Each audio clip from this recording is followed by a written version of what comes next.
Mirassol 3-2 para cima do Vasco. Nesse vídeo daqui eu vou fazer uma análise completa dessa partida. Como vai ser uma análise completa, naturalmente o tempo do vídeo vai ser maior.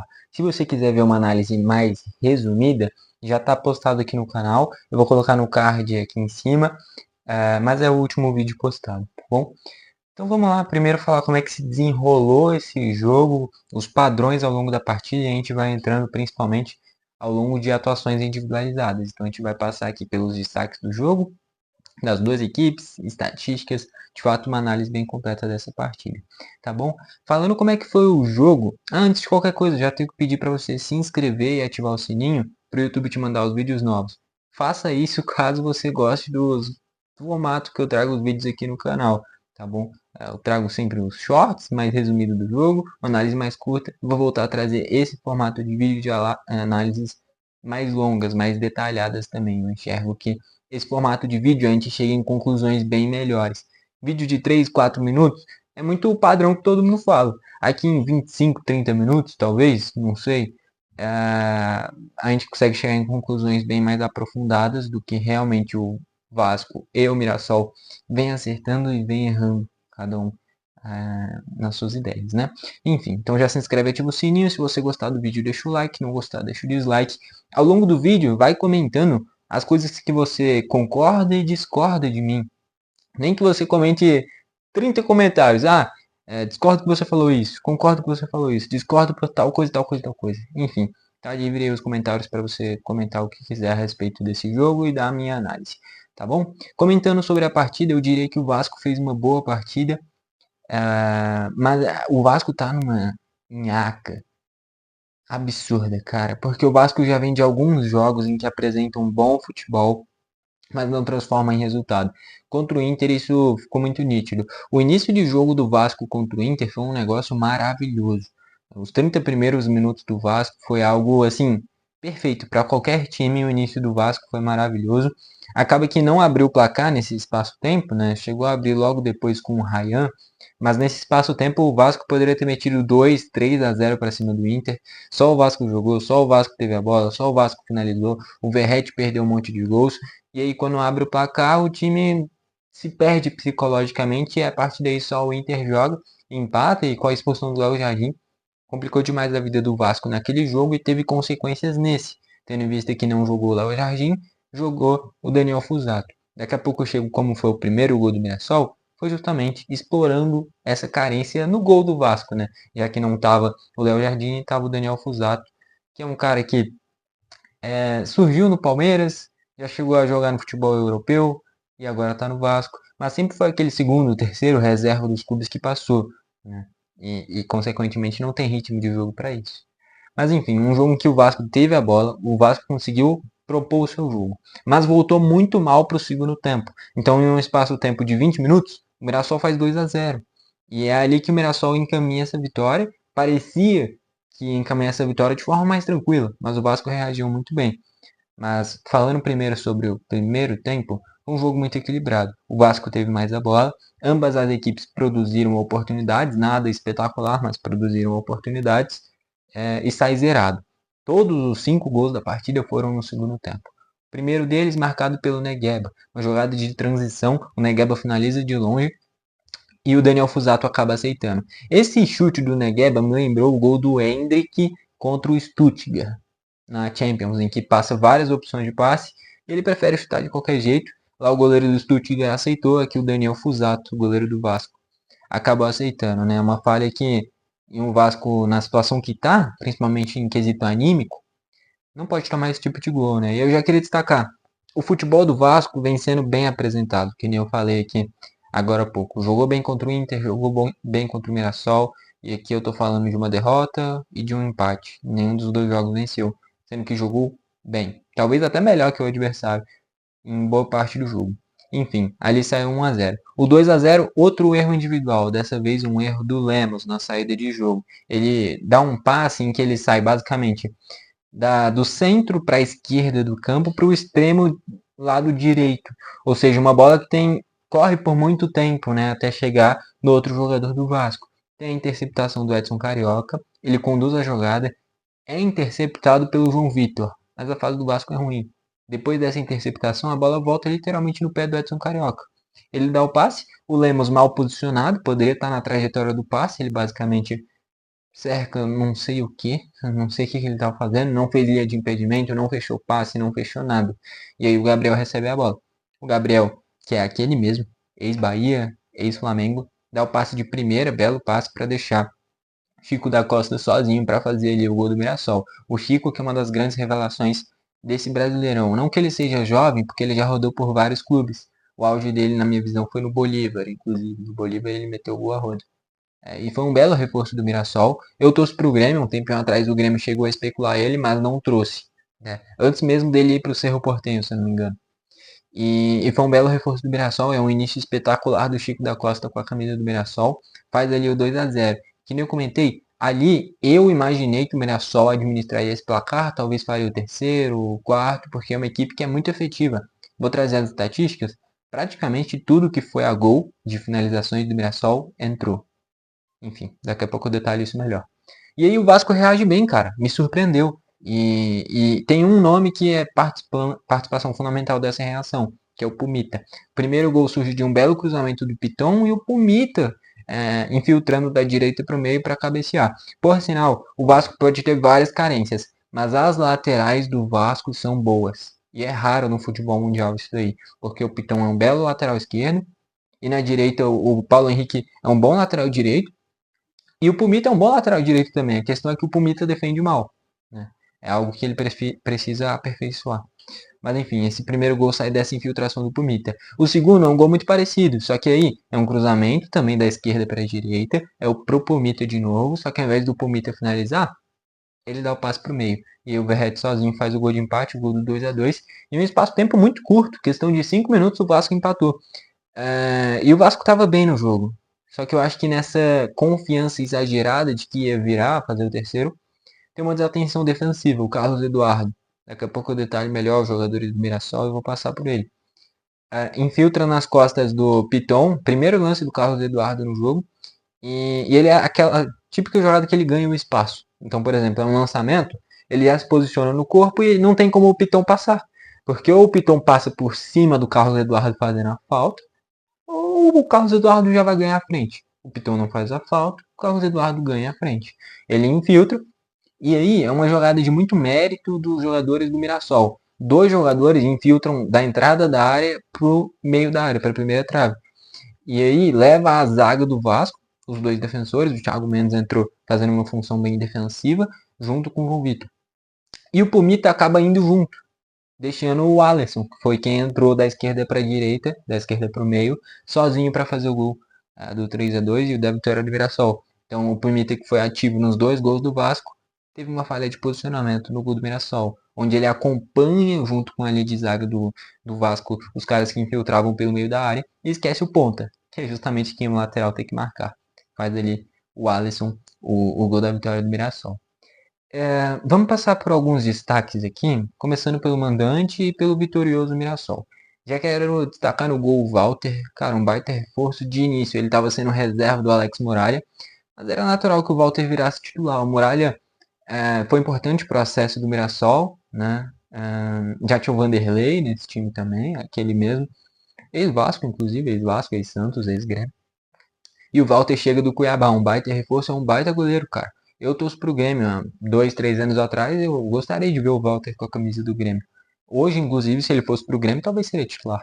É um baita goleiro, por um bom tempo foi o reserva imediato do Cássio, e só não foi titular no Corinthians justamente porque o Cássio é o maior goleiro da história do Corinthians. Enfim, é um baita goleiro, fez boas defesas quando foi exigido. Nas laterais foi o Lucas Ramon e o Felipe Jonathan. O Lucas Ramon deu assistência para o gol do Negueba e o Felipe Jonathan foi contratado para ser o reserva do Reinaldo. O Felipe Jonathan não achei que fez um grande jogo não, tá bom? Tanto é que o Pumita fez os dois gols por esse lado. E depois entrou até o Daniel Borges nesse lado, sendo que o Daniel Borges é destro. Daniel Borges, que o auge dele talvez tenha sido no Botafogo, inclusive. Bom lateral. O Mirassol também tem bons laterais, que nem eu falei. O Lucas Ramon defende bem e ataca mediano. O Felipe Jonathan tem um potencial ofensivo alto, pelo que já mostrou no Santos, no Fortaleza, no Ceará. Por sinal, o cara teve coragem, né? Jogou no Ceará e depois no Fortaleza. E além deles, o Reinaldo, que é o grande destaque, talvez desse time no geral. Enfim, a dupla de zaga com João Vitor e Gemes, eu tô gostando bastante do Brasileirão dos Gemes, tá? É bom zagueiro, é bom tecnicamente, marca bem. Já o João Vitor, cara, eu acho que essa é uma posição que o Mirassol poderia pensar melhor.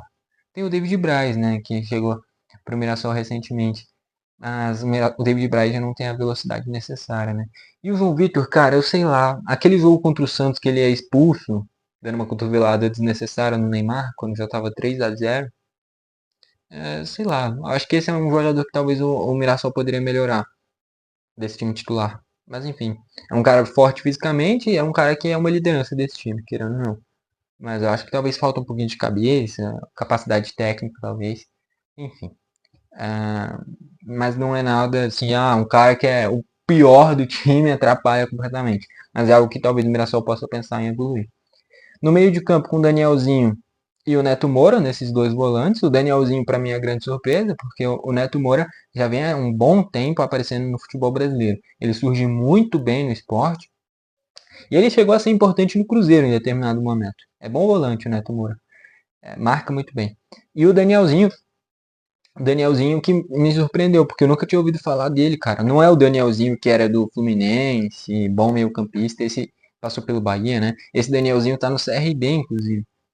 Mas esse Danielzinho é um cara que é muito líder nesse time do Mirassol. Se eu não me engano, ele é o capitão do time. A entrevista que ele deu no intervalo que eu assisti, achei muito consciente. É um cara muito consciente do jogo em si.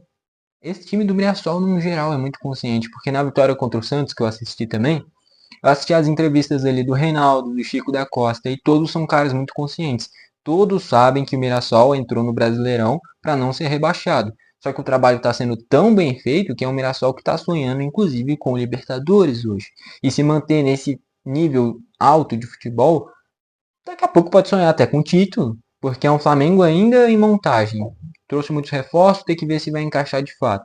É um Botafogo que não embalou. É um Cruzeiro que começa a tropeçar. É um Palmeiras que não tem um futebol brilhante. Daqui a pouco o Mirassol pode surpreender. Se o Bragantino já estava nessa briga pelo título, por que o Mirassol não pode? Então, assim, é um trabalho que está sendo muito bem feito.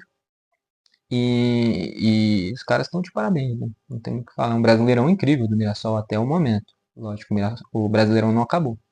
Mas enfim, o Danielzinho é uma forte liderança e é um padrão. Parece que todos esses jogadores do Mirassol são caras muito conscientes, que entendem onde eles estão e o que eles têm que fazer. E aí tudo fica mais fácil, né? O Gabriel sendo esse meio de criação é bom jogador, muito experiente também, né? E deu assistência pro gol do Chico da Costa. É bom tecnicamente, mas pra frente do jogo ele cansou, né? E aí teve o José Aldo pra distribuir essas jogadas. Fora que tem o Chico Kim, né? O que era do Juventude também. Aí tá nesse time do Mirassol. Mais à frente o Negueba fez o gol dele. Eu achei ele meio discreto, mas quando precisou ele fez o gol dele. Ele foi eleito o craque da partida. Na minha visão, não sei. Eu acho que eu não colocaria ele o craque da partida, não. Tá bom? Acho que o único grande momento dele no jogo foi o gol. Né? E tiveram 5 gols na partida, né? Se o Pumita não tivesse falhado no gol do Mirassol, no terceiro, eu acho que o Pumita seria o craque da partida, mesmo com a vitória do Mirassol. Né? Se ele não tivesse falhado na jogada. Enfim, o Chico da Costa foi discreto, o Vasco marcou de certa forma ele bem. Só que, nesse lance do segundo gol, no erro na saída de jogo do Lemos, o Gabriel foi muito inteligente, deixando ele de frente para o gol para fazer o 2-0 naquele momento. O outro é o Edson Carioca, foi meio discreto, por sinal, é um Mirassol que esse daqui é o time titular dessa partida. Mas o Alisson já foi titular e ao longo do jogo entrou. O Carlos Eduardo já foi titular. O Iago Felipe, que é um cara já com uma grande rodagem, Fluminense, Goiás, Bahia. Então, assim, é um time que tem um elenco encorpado. Para várias peças, você tira o titular, coloca o reserva e o nível continua alto. Tanto é, ó, passar pelos reservas que entraram. Daniel Borges, excelente lateral, entrou na esquerda, ele faz as duas laterais. Já jogou até de volante. José Aldo entrou para fazer essa meia de criação. É bom jogador, tem boa capacidade técnica, é jovem ainda. José Aldo, que era da base do Inter, passou pelo Ituano também. O Iago Felipe, que nem eu falei, entrou para dar uma consistência defensiva maior nesse meio de campo. É um cara muito versátil. E o Alisson e o Carlos Eduardo entraram pelas pontas. O Carlos Eduardo deu assistência, inclusive, para o gol do Alisson. Já tinha dado assistência para o gol do Reinaldo contra o Santos. Então, assim, é um elenco muito encorpado. Fora que vou citar outros jogadores que não entraram nesse time do Mirassol. Rony, volante, ex-Corinthians, Atlético Goianiense. É um cara que em um momento que o Mirassol precisar se defender mais, pode jogar. Pode jogar inclusive de lateral direito, se precisar. Chico Kim, que nem eu falei, precisando de um meio de criação, o Chico pode agregar para esse time. Christian fez um gol absurdo contra o Santos, é um cara que tem uma boa finalização, outra dessas opções de ponta. O Bianchi, Matheus Bianchi, volante ex-Curitiba, é um bom volante, alto, chega bem à frente, um bom volante. Alex Muralha, goleiro reserva. Tem um Gabriel aqui que eu não sei, Tomazella também não sei. Vale destacar o trabalho do Guanais, né? Técnico do Mirassol, que início de temporada o Mirassol começou com Barroca, né? E no ano passado foi o Mozart. Então não é um trabalho técnico que está há 3, 4 anos, não, é um trabalho que vem se modificando. Nessa temporada mesmo, o Guanais é o segundo técnico do Mirassol. Então mostra justamente que não é necessariamente um técnico fazendo um brilhante trabalho. É um clube, no geral, fazendo um brilhante trabalho de reforços, técnico, gestão. É só ver o CT do Mirassol, né? O investimento que teve quando o Luiz Araújo, né, foi vendido de São Paulo. O Mirassol acho que recebeu em torno de 10 milhões de reais. Todo o investimento foi no CT, né? E isso eu acho um grande acerto. Eu acho que clube nenhum deveria colocar forte investimento em jogador. Deveria investir em uma capacitação e criação de jogadores. Você revela jogadores acima da média. Melhor do que você pagar fortuna, daqui a pouco não rende, você jogou dinheiro no lixo.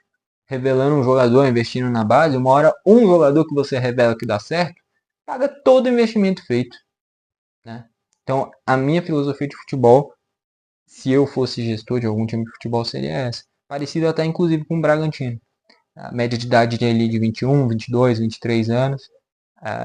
Muito investimento na base e uma ideia de jogo, de ter a bola. Por sinal, esse Mirassol é muito subestimado nas transmissões no geral, né? Porque na transmissão, essa transmissão foi no Premier que eu assisti. Toda hora falando que era um Mirassol de contra-ataque, se defendia, especulava em erro do Vasco. Isso é verdade também, mas não é só isso. Quando o Mirassol tem a bola, sabe muito bem o que faz. Quem assistiu o jogo contra o Santos sabe. O Santos ficou na roda na reta final.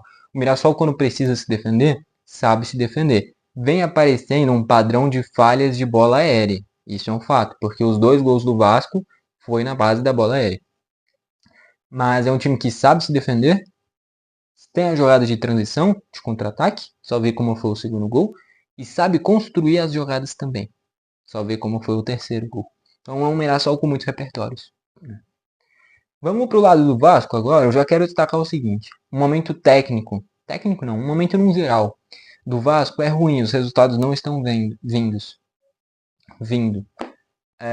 Mas o Diniz não tem culpa nenhuma, tá? O futebol do Vasco melhorou muito.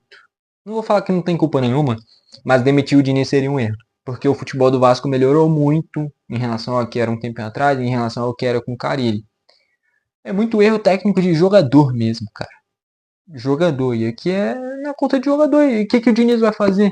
Porque, por exemplo, na derrota contra o Inter, o Léo Jardim foi expulso. Se ele. Tudo bem, podia estar mesmo machucado, mas se o juiz foi lá e pediu para ele levantar, levanta, mesmo que esteja com dor. Se estiver com muita dor, pede para sair. Entende? Tanto é que quando ele é expulso, ele levanta e vai embora. Tanto é que no meio de semana, que ele estava machucado, né? Depois de sair expulso contra o Inter, ele jogou no meio de semana contra o CSA. Então, assim, queria ganhar tempo. Podia estar até doendo, mas o objetivo final ali era ganhar tempo. Enfim, acabou sendo expulso e o clube acabou se prejudicando por isso. No meio de semana, o João Vitor foi expulso. Dessa vez, Fusato entregou o primeiro gol, Lemos entregou o segundo gol, Pumita falhou no terceiro gol. O que o técnico vai fazer? Sem o Paulo Henrique, ele iria usar o quem? Ia usar quem? Tinha que ser o Pumita. Ia usar quem ao invés do Lemos na zaga? Podia usar o Lucas Freitas, né? Mas o Lemos vinha jogando bem. É complicado, cara. E no gol, sem o Léo Jardim ia usar quem? Tinha que ser o Fusato mesmo. Então, assim, ele colocou quem tinha que jogar. Só que os caras não vêm aproveitando as oportunidades, né? Assim, uma coisa que eu destaco do Diniz é o seguinte. Eu gosto muito da ideia de futebol do Diniz. Mas, uma coisa que eu acho que ele tem que melhorar muito é a forma como ele se comunica com os jogadores, cara.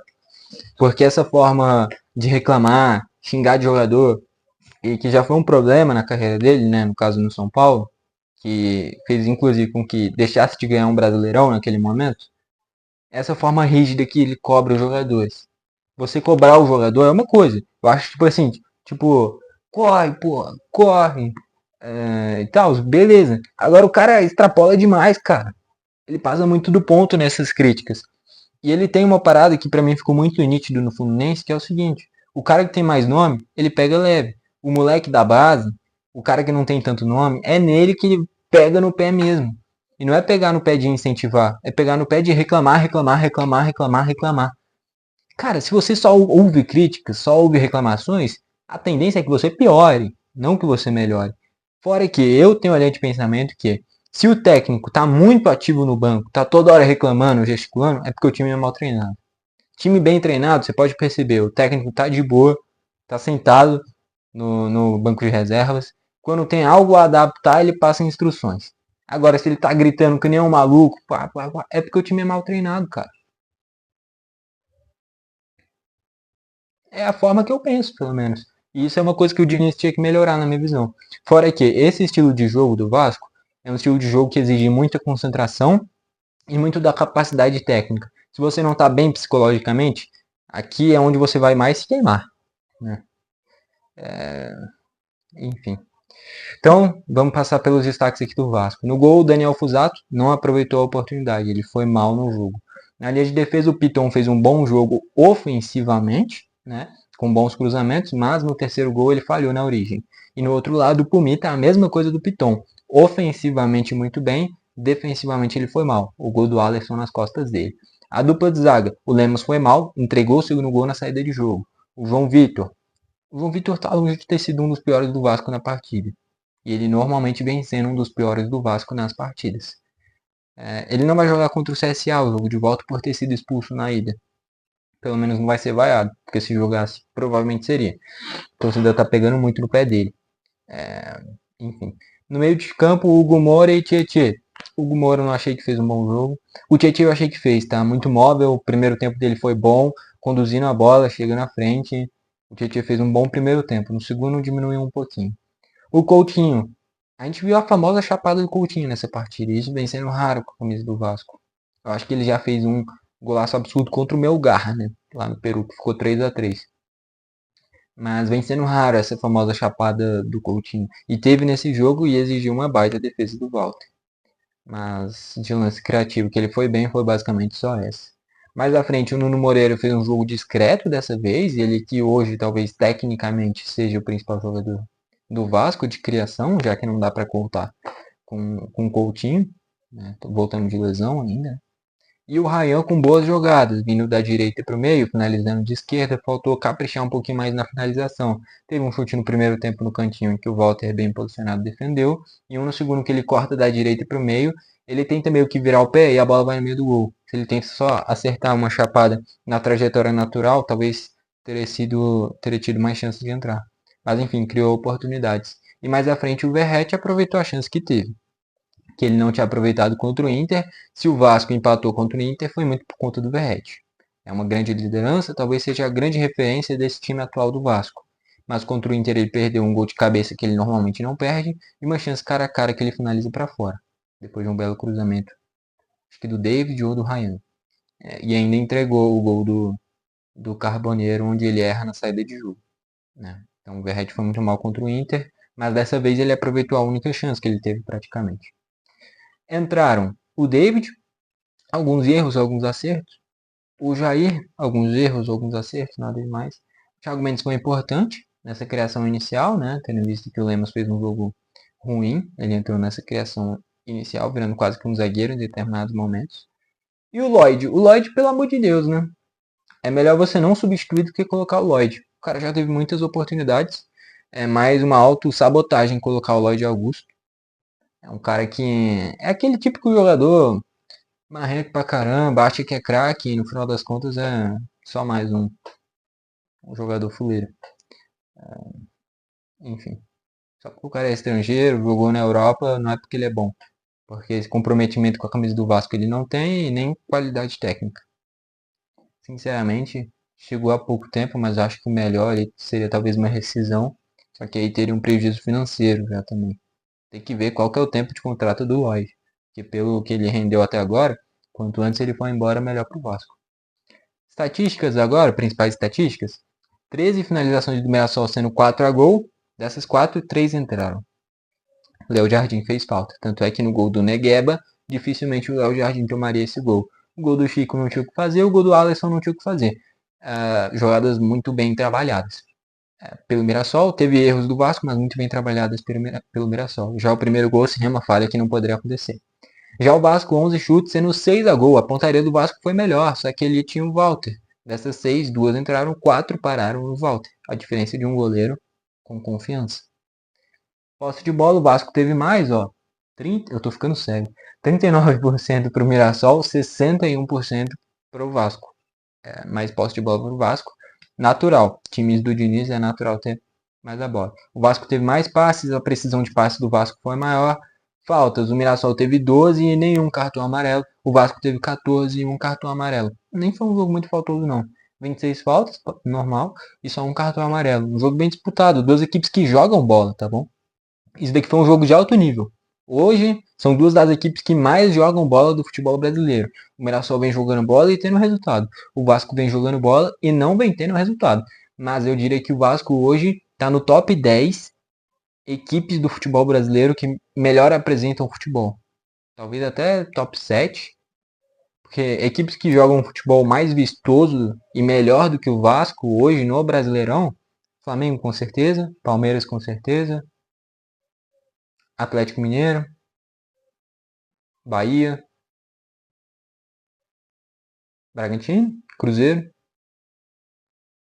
E aí, tem mais algumas aí?